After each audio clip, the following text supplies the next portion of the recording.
हमारी पहली टॉपिक रहेगी मेगालिथिक कल्चर। मेगालिथिक को हिंदी में कहते हैं महापाषाण संस्कृति। महापाषाण संस्कृति, मेगालिथिक कल्चर। महापाषाण संस्कृति, महापाषाण संस्कृति, इसका पीरियड बगल में लिखिए 1000 BC टू 400 BC, 1000 ईसा पूर्व से 400 ईसा पूर्व। कुछ बातों की चर्चा कल किए थे। इसमें पहली बात की चर्चा ये किए थे महापाषाण में कि इसका नाम महापाषाण क्यों, क्योंकि ये लोग अपने मृतक के बगल में जो डेड बॉडी थी उसके बगल में पत्थर का बड़ा टुकड़ा क्या करते थे, खड़े कर देते थे, इसलिए इनका नाम क्या हो गया। तो नीचे लिखिए नोमेनक्लेचर, नामकरण, नोमेनक्लेचर, नोमेनक्लेचर, नोमेनक्लेचर, नामकरण। पीपल ऑफ दिस कल्चर, इस संस्कृति के लोग, kept big erected stones beside the dead body, मृत व्यक्ति के बगल में पत्थर के बड़े टुकड़े खड़े कर देते थे। Erected, people of this culture kept big erected stones beside the dead body, मृत व्यक्ति के बगल में पत्थर के बड़े टुकड़े खड़े कर देते थे। That's why it is called megalithic culture. इसी वजह से इसको महापाषाण संस्कृति कहा गया। That's why it is called megalithic culture. तो पहले तो नामकरण जाने, ठीक है। अब इसके फीचर्स देखिए, नीचे लिखे features of this culture. Point wise लीजिएगा, जो कि एग्जाम के दृष्टिकोण से महत्वपूर्ण पॉइंट है। सबसे पहले मुख्यतः यह दक्षिण भारत में पाया गया, mainly found in south India. यह संस्कृति मुख्यतः दक्षिण भारत में पाया गया है। This culture is mainly found in south India, मुख्य रूप से दक्षिण भारत में पाया गया है, ठीक है। आप देखिए, आप सीक्वेंस में देखते आ रहे हैं, पाषाण आया, पाषाण के बाद तांबा आया, तांबा के बाद कांसा आया, ठीक है। ये संस्कृति के लोग कौन सा धातु प्रयोग करते थे? इस संस्कृति के लोग लोहा प्रयोग करते थे, इसलिए महापाषाण संस्कृति कौन संस्कृति कहलाई? आयरन कल्चर, लोहा संस्कृति। लिखिए, इस संस्कृति के लोगों ने, नेक्स्ट पॉइंट लिखिएगा, इस संस्कृति के लोगों ने, the people of this culture, लोहे का प्रयोग किया, यूज्ड आयरन, इसलिए यह एक लौह संस्कृति थी। इट वाज आयरन कल्चर, यह एक लौह संस्कृति थी। इस संस्कृति के लोगों ने लोहे का प्रयोग किया, इसलिए यह कौन संस्कृति थी? लौह संस्कृति थी। ब्रॉन्ज के बाद ही ना आएगा, ब्रॉन्ज पहले है ना, लेकिन आपको क्या बताया था कि चर्चा अभी हड़प्पा का बाद में करेंगे। ब्रॉन्ज के पहले, आप ब्रॉन्ज के क्या है? बाद में। ब्रॉन्ज पहले आया है, आयरन क्या हुआ? बाद में आया। बीती है ये, बिफोर क्राइस्ट, बढ़ता जाता है। हड़प्पा पहले हुआ, ये बाद में हुआ। ये ब्रॉन्ज के बाद है, आयरन सबसे लास्ट में, समझिए। महापाषाण संस्कृति सबसे लास्ट में, और महापाषाण भारत के किस हिस्से में मुख्य पाया गया? साउथ में। अब नेक्स्ट पॉइंट लीजिए। इस संस्कृति के लोगों ने मुख्यतः काला और लाल मृदभांड का प्रयोग किया, mainly used black and red pottery. इस संस्कृति के लोगों ने मुख्यतः काला और लाल मृदभांड का प्रयोग किया, ब्लैक एंड रेड पॉटरी। आप फीचर देख रहे हैं मेगालिथिक कल्चर का, महापाषाण संस्कृति का। इनकी मुख्य फसल लिखिए, रागी, मेन क्रॉप रागी, मुख्य फसल रागी,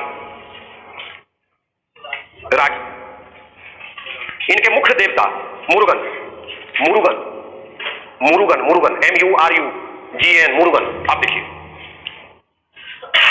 इस नाम का तो हिंदू में देवता मिलता नहीं है, तो मुरुगन का जो लक्षण कहा गया है, उत्तर भारत के एक देवता कार्तिकेय से मिलता है, स्कंद कार्तिकेय से। इसलिए एग्जाम में पूछता है, जो मुरुगन देवता है महापाषाण संस्कृति के, मुरुगन की पहचान किस देवता से की जाती है? स्कंद कार्तिकेय। स्कंद कार्तिकेय कौन थे? शिव जी के पुत्र, समझ गए। तो मुरुगन की पहचान किससे की जाती है? स्कंद का। लिखिए, he is being identified with north Indian god Skanda Kartikeya. इनकी पहचान उत्तर भारत के देवता स्कंद कार्तिकेय के साथ की जाती है। इंडियन गॉड स्कंद कार्तिकेय, स्कंद कार्तिकेय। इसकी पहचान उत्तर भारत के देवता किससे की जाती है? स्कंद कार्तिकेय से, identified with north Indian god Skanda Kartikeya, ठीक है। ये हो गया महापाषाण संस्कृति, ठीक है। आप जरा देखिए, तो अभी कुछ बातों को रिपीट किए करेंगे। मेगालिथिक कल्चर, मेगालिथिक कल्चर, महापाषाण, इसका नाम महापाषाण इसलिए है क्योंकि इस संस्कृति के लोग अपने डेड बॉडी के बगल में पत्थर का बड़ा टुकड़ा खड़ा करते थे, इसलिए इसका नाम क्या दे दिया? महापाषाण। महापाषाण ये संस्कृति मुख्यतः साउथ इंडिया में पाई गई। इसका पीरियड 1000 BC में है, तो 1000 BC में ही लोहा आ गया था, और इस संस्कृति के लोगों ने लोहा प्रयोग किया, इसलिए ये क्या कहलाता है? Iron culture. इनकी मुख्य फसल क्या थी? रागी। इनके मुख्य देवता कौन थे? मुरुगन। चलिए, अब हड़प्पा पर जाने के पहले एक फैक्ट को देखेंगे। हेडिंग दीजिए, iron cultures of India, iron cultures of north India, iron culture of north India, उत्तर भारत की लौह संस्कृतियां, iron culture of north India, iron culture of north India. देखिए, ये आयरन कल्चर नाम क्यों दिए? जो लोग, जो समुदाय लोहा का प्रयोग करने लगे, तो ऐसे समुदाय को कौन संस्कृति कहती है? लौह संस्कृति। तो अब यहां पर यही क्वेश्चन आता है कि भारत में लोहे का प्रयोग कब हुआ? When the iron being used in India। अब इसमें देखिए दो मान्यता एक है आर्कियोलॉजिकल, पुरातात्विक यानी खुदाई में मिला, और एक एविडेंस है लिटरेरी, जो किसी किताब में लिखा हुआ मिला। तो दोनों में डिफरेंस आता है। ज्यादा ऑथेंटिक आर्कियोलॉजिकल को माना जाता है क्योंकि जब प्रत्यक्ष प्रमाण ही मिल गया तो फिर किताब की बात क्या है, समझ गए? तो सबसे भारत में आयरन का एविडेंस, लोहे का अस्तित्व मिलता है 1000 BC में। कैसे? आप देखिए 1000 BC में वो हमको लोहा मिलता है 1000 BC में, ऐसे पुरातात्विक। और किताब पढ़ते हैं तो इसमें उल्लेख होता है 800 BC। पहले ये हुआ तो पहले ये 800 BC हुआ कि पहले 1000 BC? ये BC है ना, तो BC घटता जाता है। ईसा के जन्म से 1000 साल पहले, ये ईसा के जन्म से 800 साल पहले, तो निश्चित रूप से ये पहले हुआ। तो एक एग्जाम में जैसे 1000 BC में लोहा मिला, यूपीपीसीएस में एक बार क्या किया, ट्रैक कर दिया साहित्यिक प्रमाण के अनुसार, अकॉर्डिंग टू लिटरेरी एविडेंस, लोहे का प्रयोग कब हुआ? तो वहां जवाब क्या होना चाहिए था? 8वीं शताब्दी सपोज। तो वहां पर 1000 पढ़ते थे, 1000 वहां कपाल और सलन चाले के लिए दे दिया था क्या 1000, लेकिन वो साहित्यिक में तो अलग है ना। तो यहाँ पर लिखिए, उत्तर भारत की लोक संस्कृति में लिखिए, भारत में लोहे के प्रयोग के बारे में, regarding use of iron in India, Bharat में लोहे के प्रयोग के बारे में 2 प्रकार की जानकारियां मिलती है। 2 टाइप्स ऑफ इंफॉर्मेशन कम्स। 2 प्रकार की जानकारियां मिलती हैं। 2 टाइप्स ऑफ इंफॉर्मेशन कम्स। 2 प्रकार में, एक लेफ्ट चले जाइए और एक राइट चले जाइए। लेफ्ट में लिखिए पुरातात्विक प्रमाण, आर्कियोलॉजिकल एविडेंस, पुरातात्विक प्रमाण, आर्कियोलॉजिकल एविडेंसेस, और राइट में लिखिए साहित्यिक प्रमाण, लिटरेरी एविडेंसेस, पुरातात्विक और साहित्यिक। पुरातात्विक प्रमाण के नीचे में लिखिए 1000 BC, और साहित्य के नीचे में लिखिए 800 BC।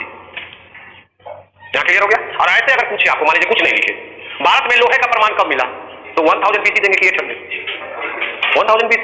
और यही 1000 BC का कारण है जब आप टॉपिक लिख रहे थे ना कि लेटर वैदिक कब से शुरू हुआ, उत्तर वैदिक काल कब से शुरू हुआ? 1000 BC से ना। किस कारण? लोहे के कारण। लोहे ने जीवन बदल दिया। इसका मतलब हड़प्पा को लोहा ज्ञात था? नहीं। ऋग्वेदिक को लोहा ज्ञात था? नहीं। तो पहली बार ज्ञात किसको हुआ? लेटर वैदिक को, क्योंकि आयरन आया ही 1000। और दुनिया के संदर्भ में अगर बात करें, वर्ल्ड के कॉन्टेक्स्ट में बात करेंगे, तो 900 साल और पहले यानी 1900 BC में हित्तीज पहली कम्युनिटी है जो लोहे का प्रयोग की। लेकिन झारखंड का पता है ना, साहित्यकार सब तो ऐसा लिख रहा है कि यहाँ असुर 2500 में ही कर लिया, क्योंकि झारखंड का दावा इसलिए सावधान है कि बहुत झूठ बोलता है लोग, इसलिए अभी पहले जांच करो कि 2500 में किया है कि नहीं किया है। दूसरा जगह करा था तो तुरंत स्वीकार कर लेता, लेकिन अभी जांच हो रही है। अगर 2500 में साबित हो जाएगा तो दुनिया में सबसे पहले लोहे का प्रयोग कहां होगा? झारखंड में। और वो कौन कम्युनिटी करेगी? असुर। असुर का लोहा मेकिंग ऑफ द आयरन है असुर का, लेकिन अभी जांच हो रही है। अभी जो मान्यता है उसके अनुसार वर्ल्ड लेवल पर 1900 BC और इंडिया लेवल पर 1000 BC में आयरन आया। और आयरन को जो यूज किया आयरन कल्चर की कुछ विशेषताएं होती है। अब आइए इसी से एग्जाम में क्वेश्चन है, यूपीएससी में एक बार पूछा, जो आयरन यूज किया पहले पब्लिक लोग यूज किए, पहले उसे एग्रीकल्चर टूल्स बनाए, कृषि उपकरण बनाए, कि पहले हथियार बनाए? अब एग्रीकल्चर टूल्स बनाए, ये तो सिंपल सा कॉन्सेप्ट बेस्ड है कि उन्होंने कृषि उपकरण बनाए कि हथियार बनाए। और फिर रिलेटेड सवाल उससे आगे, पहले इस प्रश्न का जवाब जानना हो। पहली बार जो लोहे का उपयोग हुआ तो मनुष्य ने पहले भारत में इसको हथियार बनाया, वीपन्स बनाया, जानवरों का शिकार करने के लिए, अपनी सुरक्षा के लिए बनाया। बुद्ध युग के आसपास यानी 600 BC के आसपास, 400 साल बाद एग्रीकल्चर टूल्स ज्यादा बने। तो एक रिलेटेड फैक्ट, संबंधित चार्ट से बाहर जाइए, रिलेटेड फैक्ट, संबंधित point number 1। Initially iron being used to make a weapon. शुरू में लोहे का प्रयोग हथियार बनाने के लिए हुआ। लोहे, iron being used for the weapons. लेकिन बाद में चलकर लेटर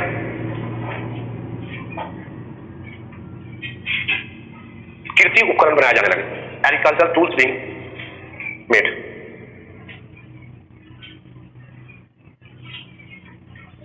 बाद में चलकर क्या बनाया जाने लगे? एग्रीकल्चर। अब आइए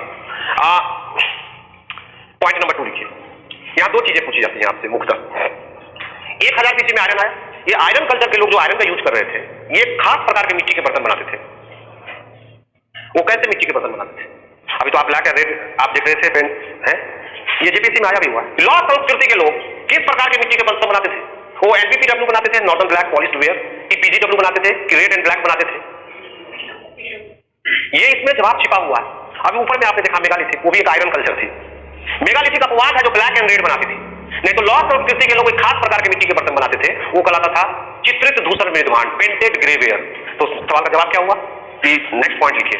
लॉ संस्कृति के लोगों ने, the people of iron culture ने चित्रित धूसर निर्माण बनाए, मेड पेंटेड ग्रेवेयर, चित्रित धूसर निर्माण बनाए, ग्रेवेयर, वेयर WARE, चित्रित धूसर निर्माण कहते हैं।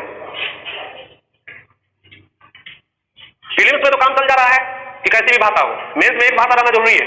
और झारखंड के अधिकांश बच्चों का प्रॉब्लम यह है कि वो एक भाषा कोई नहीं है, खिचड़ी भाषा है। हिंदी जगह इंग्लिश आ रहा है, हिंदी और इंग्लिश, जो कि रेडियो जॉकी बोलता है, यू नो ना, ये कौन सी भाषा होगी? मेंस में चलेगा वैसा? इंग्लिश भाषा का साथ एक वैसे एडवांटेज है, घसीट करके भी लिख दीजिए चलेगा, हिंदी में घसीट करके देखिए आप। इसलिए आपको एक भाषा, चूंकि बचपन से इंग्लिश मीडियम में पढ़े, जो कि शुद्ध इंग्लिश मीडियम रहा नहीं, उसके बाद मान लीजिए टेक्निकल बीटेक वगैरह कर लिए, वहां पर इंग्लिश से आता रहा। अब इधर आ जा रहा है हिस्ट्री, पॉलिटी, सब आर्ट्स के सब्जेक्ट आ जा रहे हैं। अब इसमें दिक्कत आ रही है कि इंग्लिश वैसा समर्थ है नहीं जो लिखे, क्योंकि कभी लिखने की आदत नहीं। हिंदी तो भूल ही चुके हैं मैट्रिक में, तो अब हिंदी में लिखे कि इंग्लिश में लिखे। तो जब से पूछते सर इंग्लिश में लिखते चलेगा दोनों। कुछ लड़कों का ये भी सवाल होता है कि हिस्ट्री हिंदी में दे दे, अब साइंस को क्या करें? इंग्लिश में लिखिए, पहले था ये परमिशन, लीगली ये वैलिड नहीं है, आपको बता दें, लेकिन फिर भी लोग यूज कर रहे हैं, क्योंकि वो भी नहीं देखता है, कमीशन भी नहीं देखता। वंश समय में जो लिखा रहता हिंदी वाला कॉपी कोई जगह रख दिया, इंग्लिश वाला, एक पेपर वो हिंदी में लिखा, दूसरा पेपर इंग्लिश में, जैसा छात्र है वैसा कमीशन, वो भी दोनों भाषा में लिख रहा है, वो भी कॉपी चेक हो रहा है बीपीएससी में। लीगली ऊपर में लिखा हुआ, लीगली क्या लिखा हुआ कि एक ही भाषा का आप क्या करें, प्रयोग, यूज वन लैंग्वेज। आप प्रैक्टिकली एक लिख रहा है, चल रहा है अध्ययन।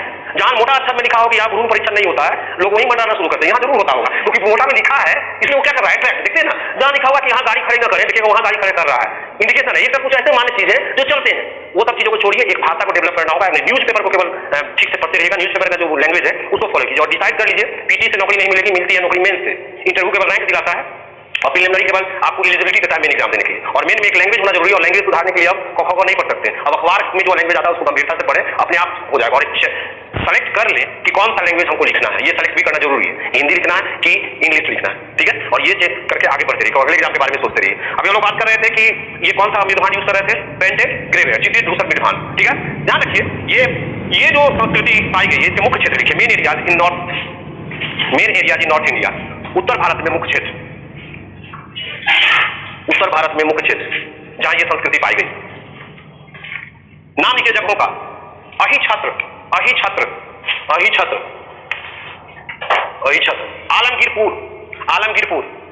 आलमगीरपुर, अतरंजी खेरा, ये तो साइट के नाम है जहां से ये संस्कृति मिली है।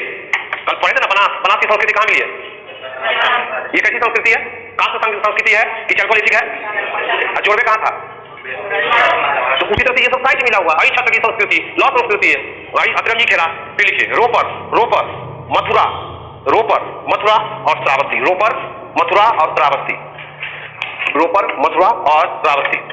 मथुरा और श्रावस्ती। चलिए, ये हो गए आयरन कल्चर। अब एक केवल कंफ्यूजन था, उसको दूर कर लीजिए। मेगालिथिक भी आयरन कल्चर थी, लेकिन मेगालिथिक के लोग जो मृदुभांड बनाते थे पॉटरी, वो ब्लैक एंड रेड। लेकिन बाकी जो लॉ संस्कृति के लोग थे वो किस प्रकार के बनाते थे मृदुभांड, पेंटेड ग्रेवेयर, समझ गए, चित्रित धूसर निर्माण। हम लोग सीक्वेंस में जा रहे हैं, पहले पाषाण युग आया था, पत्थर के उपकरण बने, उसके बाद बने किसके, सबसे पहले मनुष्य के कांटेक्ट में आने वाली धातु क्या थी, तांबा, कॉपर। तांबा के बाद आया कांसा का मतलब हो गया हड़प्पा सिविलाइजेशन, जो अभी देखेंगे, उस समय नहीं देखे। कांसा के समय ही सोना चांदी भी आ गया, ठीक है। सबसे लास्ट में जो प्रमुख धातु आई वो क्या था, लोहा, जो 1000 में आई। इसका यह मतलब हुआ, न तो हड़प्पा को लोहा ज्ञात था, न तो ऋग्वेद को ज्ञात था। जो आयरन जो ज्ञात हुआ वो किसको हुआ, लेटर वेदिक को। लेटर वेदिक के समकालीन ये संस्कृतियां थी, ये जगह थे जहां के लोग को आयरन का यूज किए। यहां तक हो गया। अब वापस चलिए फिर हड़प्पा पर। अब जो टॉपिक शुरू करेंगे हड़प्पा काफी टाइम लेगा और काफी डिटेल है। देखिए, इंडियन हिस्ट्री में एंशिएंट में 2 टॉपिक ऐसे हैं, फीलिंग्स पॉइंट ऑफ व्यू से, कि इन 2 टॉपिक में कितना भी आप पढ़ेंगे तो कंप्लीट आप फैक्ट को कलेक्ट नहीं कर पाएंगे, अनलिमिटेड जैसे इसमें फैक्ट है। फिर भी प्रीलिम्स का नेचर भी आपको कई बार बता चुके हैं कि ऐसा है कि सब करने की जरूरत भी नहीं है, केवल आपको क्वालिफाई करना है। प्रीलिम्स के मार्क्स मेंस में नहीं ऐड होते, तो सिंपल सा बात है, इसको जस्ट आपको क्या करेंगे, क्वालिफाई। इसको आपको एक क्वालिफाइंग एग्जाम के नेचर के रूप में ही लेना है। इसलिए हम लोग अधिकतम कोशिश करेंगे कि इस टॉपिक के बारे में जाने और एक एक चीज को समझें। सबसे पहले हड़प्पा कल्चर लिखिए, हड़प्पा संस्कृति हेडिंग दीजिए, जो हमारा टॉपिक है अब हड़प्पा कल्चर या हड़प्पा सिविलाइजेशन। हड़प्पा सिविलाइजेशन का पीरियड बगल में ब्रैकेट में लिखिए, 2350 BC, 2350 BC से 1750 BC, 1750, ठीक है। आप देखिए, यहां एक जेटेट का एग्जाम हुआ था। कितना इंटेलिजेंट क्वेश्चन जेटेट में पूछा एक साल, 2010 में संभवतः एग्जाम हुआ था। उसमें एक क्वेश्चन था, आज से लगभग कितना साल पहले हड़प्पा सत्ता हुई, वो तो आप लिखे नहीं इसमें। 2010 में पूछा कि आज से लगभग कितना साल, आज से लड़का दिन में गिनने लगा, 17 अक्टूबर था तो 17 अक्टूबर जोड़ते हुए आधा घंटा भी बीत गया एक ही क्वेश्चन में। आज से मतलब साल होता है, दिन का नहीं। तो 2010 में अगर ये क्वेश्चन पूछा गया कि आज से कितना साल पहले हड़प्पा हुआ, तो आप बताइए कि कितना साल पहले हुआ। 2010 में पूछा तो गिनती शुरू होने के 2350 साल पहले हुआ था ना, तो इसमें माइनस करेंगे कि जोड़ेंगे, तो कितना हो जाएगा। ये था उसमें ऑप्शन 4360। कुछ लड़के घटा करके माइनस में ही चले गए, उसको माइनस कर देता है तो इसको घटा दो। अरे घटा के दोगे जब ईसा से पहले हुआ, तो अजान के पहला ऑप्शन घटाने वाला दिया था कि वो कंफ्यूज करने के लिए। तो यही आज से लगभग कितना साल पहले, अगर आज अब तो 9 साल इसमें और जुड़ जाएगा। तो मान लीजिए 2020 में पूछे, 19 में पूछे, छात्र यहाँ स्ट्रगल करते रहते हैं, कहे भगवान इस साल एग्जाम हो जाए। 2 साल तो बीत गया, आप पीटी, मतलब अन्य राज्यों की तुलना में झारखंड के विद्यार्थियों का स्ट्रगल 3 गुना ज्यादा रहता है। यहाँ पर देखते होंगे रिफॉर्म निकल गया, इसी में खुशी हो गया, निकल गया, जिससे लगा रिजल्ट आ गया हो, फॉर्म भरा गया और सक्सेसफुली एक्सेप्ट हो गया, ये दूसरी खुशी का विषय है। तीसरा खुशी है कि एग्जाम का डेट निकल गया। ये सब ऐसा है जिससे कोई लेना देना भी नहीं होना चाहिए, क्योंकि मेन तो आपको सिलेक्शन है ना, और सिलेक्शन के बाद देखिएगा विद्यार्थी बहुत सतर्क रहता है, 1 महीना तक मिठाई नहीं खिलाता है, क्योंकि सिलेक्शन होने के बाद भी निकाल देता है कई बार, किसको कब निकाल देगा वो ठिकाना नहीं है। तो इतना स्ट्रगल है, इसलिए यहाँ झारखंड में जो ऑफिसर निकलता है बहुत तगड़ा निकलता है, उसको जिला पाना मुश्किल होता है, क्योंकि इतना स्ट्रगल करने के बाद नौकरी मिलता है, लेकिन फिर वो खतरनाक भी हो जाता है, क्योंकि बहुत लेट से नौकरी मिलता है, तो उसको लगने लगता है 5 साल का भी वसूल करना है। यहाँ 50 साल दे रहा है, आपका जो उम्र का करना होगा वो दे रहा है, जनरल कैटेगरी के अंतर्गत 35 ईयर दे रहा है ना। 35 ईयर का मतलब आज थोड़े 35 ईयर, ये अभी जो इस बार जो एग्जाम होगा कब काउंट होगा, 2011 में, क्योंकि पिछला एग्जाम में कब काउंट हुआ था 2010, तो अब 35 अभी हो चुका है 44 साल का।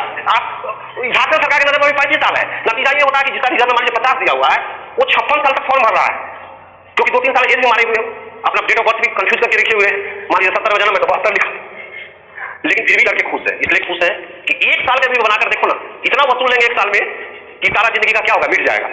प्रॉपर तैयारी करें, व्यवस्थित करें, एग्जाम देना तो कमीशन का काम, आपका काम है पढ़ना, जैसे आपका काम है पढ़ना, मान लीजिए हमारा काम है वो पढ़ाना, तो अपने काम को बखूबी कीजिए, और जो सिस्टम है उससे ज्यादा विरोध मत कीजिए, सिस्टम का पार्ट बनना होगा। जब कुछ हासिल हो जाएगा तो विरोध जहां जायज हो वहां विरोध करें। क्योंकि बीपीएससी में एक लड़का, बहुत ही टैलेंटेड लड़का, इसको इंटरव्यू में पूछा कि आप उसका ग्रेजुएशन से जब इंटरव्यू देने गया तो 8 साल का गैप हो गया, 8 साल का गैप हो गया, तो मेंबर ने पहला ही सवाल पूछा कि आपने ग्रेजुएशन को पहले किया या 8 साल का गैप हो गया, 8 साल में आप क्या कर रहे हैं, 8 साल तो काफी ज्यादा होता है। वो लड़के के अंदर बहुत आक्रोश छिपा हुआ है, इसके लिए पूरी व्यवस्था जिम्मेवार है, कहा पूरी व्यवस्था जिम्मेवार है यार, मेरी गलती क्या है, क्या गलती नहीं है आपकी। सर 8 साल में केवल 2 एग्जाम हुआ है बिहार का, पहली बार में मैं पीटी पास किया था, ठीक है, मेंस मेरा नहीं हो सका, दूसरा एग्जाम 6 साल बाद हुआ, मैंने पीटी पास किया, मेंस पास किया, आपके सामने हो, मेरी गलती है कि व्यवस्था की गलती है। मेंबर मुझे देखने लगा कि इसकी गलती है, किसकी व्यवस्था है। तो अच्छा वहां तो बहुत इंटेलिजेंट लोग रहते हैं ना, वो पूरा व्यवस्था पर आक्रमण कर दिया, और मेरे जैसे सैकड़ों नौजवान है, सैकड़ों के हजारों है, तो इसी तरफ से ग्रस्त थे। बात उसने सही कहा था, लेकिन गलत तरीके से गलत जगह बोल दिया, उसको नौकरी लेना था कि उसको नौकरी बांटना था। अब वहां तो आईएएस लोग बैठे रहते हैं, उन्होंने एक ही सवाल में उसको चुप कर दिया। आपके किसी मित्र का हुआ है था पिछले बार, यार मेरे 7 मित्रों का पिछले बार हुआ था, तो 7 मित्र का हुआ तो आपका क्यों नहीं हुआ पिछले बार। अब क्या बोलता, भाग नहीं था, इधर आपके अंदर भी तो कोई कमजोरी रही होगी।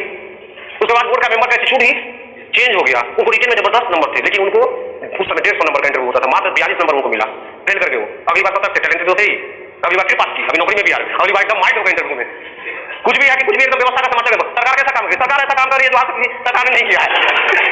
आप इसका समर्थन बिल्कुल समर्थन करते हैं, कौन ऐसे है नहीं करेगा, पूरी व्यवस्था बदल रही है, वेरी गुड, बहुत अच्छी बदल रही है। इस बार उनको मिल गया 95 नंबर इंटरव्यू में, और इलेक्शन कमीशन में उनका सिलेक्शन हुआ। तो इसलिए अपनी बात को सही जगह पर सही तरीके से रखना, वहां पर कहना चाहिए था कि मेरी तैयारी में कोई कमी रह गई, सब गैप तो ज्यादा हो गया, और एक पॉइंट ये रखना चाहिए कि थोड़ा परीक्षा की देर से क्या हो रही है, संचालित। तो एक बिंदु ये भी होता है, वहां केवल आप हाईलाइट कर दिए कि एग्जाम नहीं होने के कारण हमारा नहीं हुआ, तो ये मुश्किल है। चलिए वो बात इंटरव्यू की, अभी तो हम लोग पीटी में ही है, दिल्ली दूरस्थ है, दिल्ली दूरस्थ अभी कहां शुरू करें पीटी में। हड़प्पा का पीरियड आपने देखा, ये चर्चा कल किए थे कि हड़प्पा का कई नाम दिया जाता है, हड़प्पा सिविलाइजेशन, हड़प्पा सभ्यता, सिंधु घाटी की सभ्यता और सिंधु सभ्यता।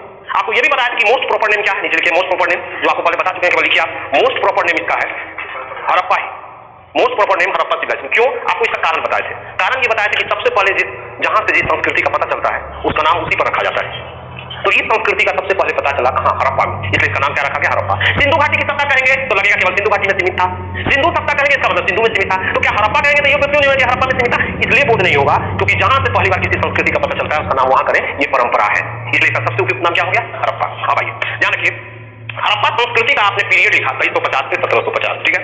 यहाँ दो कंट्रोवर्सी और आते हैं। पुरानी किताबों में हड़प्पा का पीरियड दिया हुआ है 2500 से 1520 पुरानी किताब, और ये 2350 से 1750 क्यों आ गया, 2350 से 1750 जहां लिखे उसके ऊपर में लिख दीजिएगा T14, मतलब किस आधार पर किया गया, ये ज्यादा ऑथेंटिक हुआ। और 2500 से 1500 जो लिखते हैं जैसे मार्शल वगैरह जो हड़प्पा पर बहुत शोध किए, वो उनका अनुमान था, अनुमान से क्या होगा तो साइंटिफिक आ गया, इसलिए उपयुक्त डेटिंग का 2350 से 1750 से जो साइंटिफिक है। लेकिन क्या होता है कि पुरानी किताबों के आधार पर जेपीएससी जैसे या अन्य जो छोटी थर्ड ग्रेड एग्जाम कंडक्ट कराते हैं, यूपीएससी में तो कभी ऐसी गड़बड़ी नहीं आएगी, वो कभी कभी 2350 से 1750 ऑप्शन ही नहीं देते हैं। हड़प्पा का क्या काल है तो वहां पर ऑप्शन रहेगा 2500 से 1500, समझ जाएंगे पुरानी किताब से क्या किया है, छाप दिया। किसी गाइड सबसे उड़ाने का प्रवृत्ति झारखंड लोक सेवा आयोग का बहुत पुराना रहा है, किसी एक ही गाइड से 20 क्वेश्चन छाप दिया, उसमें सीरियल नंबर भी करवा जाता है, उसमें 18 लिखा हुआ है, उसमें भी 18 दे दिया, मतलब 20 पूछे हुए नीचे 18 कैसे हो गया, क्योंकि कहीं से उड़ा करके लिखा। तो उस तरह से भी आपको सावधान रहना होगा, यह प्रश्न गलत नहीं होगा, मान लीजिएगा कि वो पुराना है लेकिन सही नहीं है, वो कब से कब तक है।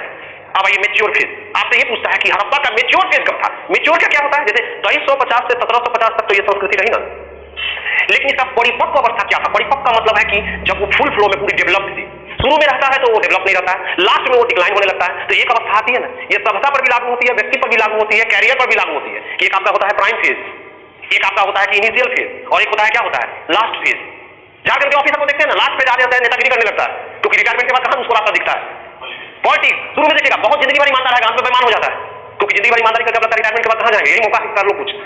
तो ये कौन सा फेज हो गया, उसका कहना इनसे से यंग लोगों को ऑफिसर को भेजा जाएगा, क्योंकि यंग लोगों में जोड़ा ज्यादा जोश होता है। अब पुराने जो है उनको लगता है धीरे धीरे कुछ नहीं होगा, कोई चेंज नहीं होगा, कोई व्यवस्था नहीं बदलेगी, इतना निराशाजनक होता है कि उसके साथ यंग लोग में जोश है, भले वो असफल हो लेकिन जोश ज्यादा रहता है, तो वो कहलाता है मेच्योर फेज। हड़प्पा का मेच्योर फेज क्या नहीं लिखे, मेच्योर फेज संस्कृति का 2200 BC टू 2000 BC, 2200 BC से 2000 BC, 2200 BC ये सब मेच्योर। आप वैसे पीरियड कब से कब है, 2350 से, आप देखिए नीचे लिखिए 2000, नीचे आइए, अब हड़प्पा में आइए, हिस्टोरिकल एज ऐतिहासिक युग।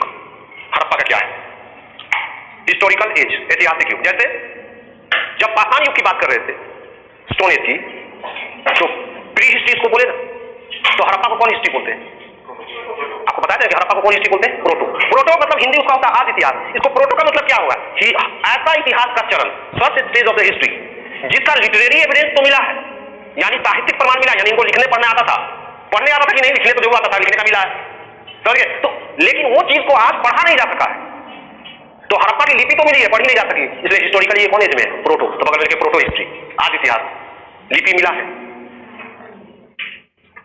तो हिस्टोरिकली ये कौन एज में, प्रोटो हिस्ट्री। अब आइए अकॉर्डिंग टू मेटल, मेटल के अनुसार कौन एज में है, कौन मेटल, कौन युग का है इसको, मेटल के बगल में लिखिए ब्रॉन्ज एज, ये कहां था, अकॉर्डिंग टू मेटल, मेटल के अनुसार, धातु के अनुसार, ये थे कांस्य युग, ब्रॉन्ज एज, ठीक है। अब आइए ये इसका बेसिक इन्फो हो गया हड़प्पा का। अब सीधे आते हैं हड़प्पा के एक्सटेंट पर, यहां से हमारे क्वेश्चन अच्छे खासे पूछे जाते हैं। हड़प्पा का विस्तार कहां था, इसमें दो तीन तरह से क्वेश्चन आता है, पहले देखिए दो तीन तरह से। सबसे इसका कॉमन क्वेश्चन है कि इसके बाउंड्री को पूछा जाता है, बाउंड्री मतलब इसके नॉर्थ में क्या है, इसके साउथ में क्या है, ईस्ट में क्या है, वेस्ट में क्या है, लोकेशन पूछा, ये सबसे कॉमन सवाल है। उसके अलावा और डिटेल्स पूछे जाते हैं, और डिटेल्स में क्या आता है, इसका टोटल एरिया कितना है, फिर इसका शेप कैसा है, ट्रायंगुलर है कि रेक्टेंगुलर है, त्रिभुजाकार है कि आयताकार है, ये हो गए। फिर आज से कंपेयर की जाती है, आज के भारत के कितने स्टेट हैं जो हड़प्पा सिविलाइजेशन के अंतर्गत थे, कितने स्टेट हैं, कौन कौन स्टेट हैं जो हड़प्पा सिविलाइजेशन, आज के स्टेट का नाम बताइए। झारखंड में था हड़प्पा, बिहार में, यूपी में, कौन पूर्वी की पश्चिमी कि उत्तरी की दक्षिणी, छत्तीसगढ़ में था, एमपी में, एमपी में। अब देखते हैं कि कितने राज्य पहले, पहले इसका टोटल लिखिए, टोटल एरिया लिखिए, टोटल एरिया कुल क्षेत्रफल 12,99,600 स्क्वायर किलोमीटर, 12,99,600 स्क्वायर किलोमीटर वर्ग किलोमीटर, 12,99,600, 12,99,600 स्क्वायर किलोमीटर वर्ग किलोमीटर। तो इसमें अप्रॉक्स दे दिया जाता है 13 लाख स्क्वायर किलोमीटर, ब्रैकेट में अप्रॉक्स लिखिए 13 लाख स्क्वायर किलोमीटर। अब देखिए जरा इसका फीचर देखिए, पहले तो इसी स्क्वायर किलोमीटर पर देखिए, उस समय 3-4 दुनिया में और बड़ी बड़ी सभ्यता थी, जैसे मेसोपोटामिया की सभ्यता, मिस्र इजिप्ट की सभ्यता थी, जितनी भी कॉन्टेम्परेरी सिविलाइजेशन थी सबसे बिगेस्ट था। तो पहला क्वेश्चन नीचे में लिखिए, biggest civilisation at that time of the world, विश्व की सबसे बड़ी सभ्यता उस वक्त, और यह वर्तमान पाकिस्तान से भी बड़ी थी, अभी जो प्रेजेंट पाकिस्तान है उससे भी बड़ा है।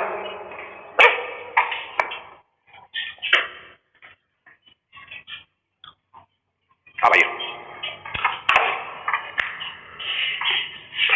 अभी इस आंकड़े को देखेंगे, एक डेटा को, और कि आज के कितने स्टेट है जहां हड़प्पा सिविलाइजेशन थी।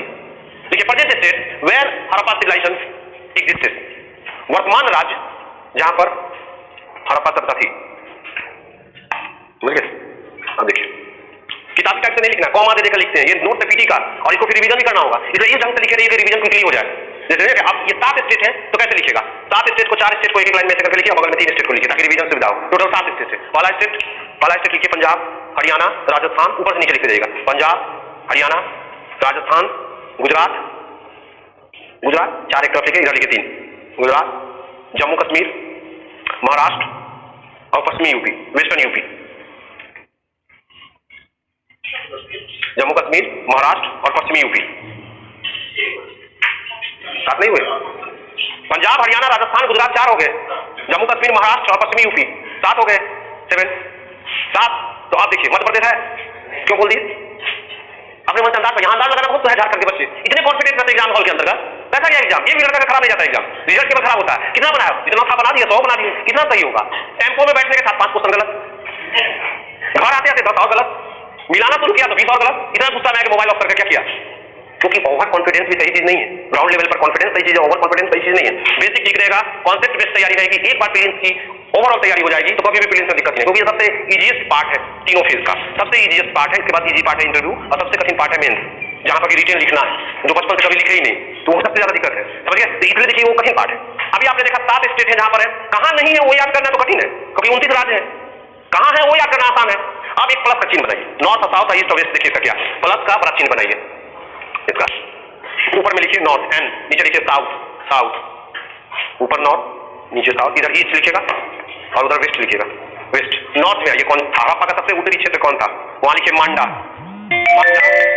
ब्रैकेट लिखिएगा चेनाब नदी, JNK, चेनाब नदी पर थी, ये सबसे नॉर्दर्न पार्ट है इसका, मांडा। नीचे लिखिए दाइमाबाद, साउथ में लिखिएगा दाइमाबाद, ये लिखिएगा महाराष्ट्र, ईस्ट में लिखिए आलमगीरपुर, ईस्ट में आलमगीरपुर के ब्रैकेट में लिखिएगा पश्चिमी यूपी, वेस्टर्न यूपी में आलमगीरपुर था, और वेस्ट में लिखिए सुतका गेंडोर, पश्चिम में सुतका गेंडोर को लिखिए बलूचिस्तान, ये पाकिस्तान में, बलूचिस्तान PAK, पाक।